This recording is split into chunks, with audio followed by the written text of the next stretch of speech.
மற்ற நாட்களை விட இந்த தைப்பூச நன்னாளில்தான் முருகன் அவர்களுடைய வழிபாடு சிறப்புடையதாக இருக்கும். அதற்கு காரணம், மற்ற நாட்களில் முருகனுடைய சக்தி அவருடையது மட்டுமே.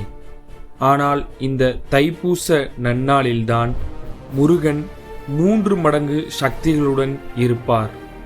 காரணம், தேவர்களுக்கும் அசுரர்களுக்கும் இடையே ஏற்பட்ட போரில் தேவர்களை காக்க ஒரு ஆகச்சிறந்த தலைவன் தேவைப்படுகிறான். அந்த சமயத்தில் தேவர்கள் அகிலத்தை காக்கும் சிவனிடம் அதை முறையிடுகிறார்கள்.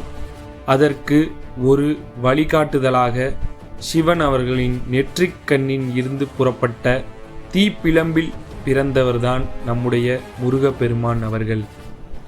அவர் சற்று காலம் ஆண்டியாக பழனியில் வாழ்ந்து வந்து கொண்டிருக்கும் பொழுது நம்முடைய பார்வதி தேவி அவரின் கையில் ஒரு வேலை கொடுத்து அந்த அசுரர்களை அழிக்கும்படி ஆணையிடுகிறார். அந்த நாள்தான் இந்த தைப்பூச நன்னாள்.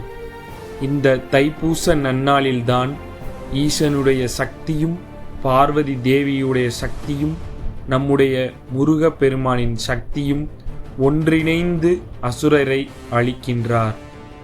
அதனால் தைப்பூச நன்னாளில் நாம் முருகனை வழிபட்டால் 3 தெய்வங்களையும் ஒரே சமயத்தில் வழிபடுவதற்கு சமமாக இருக்கும்.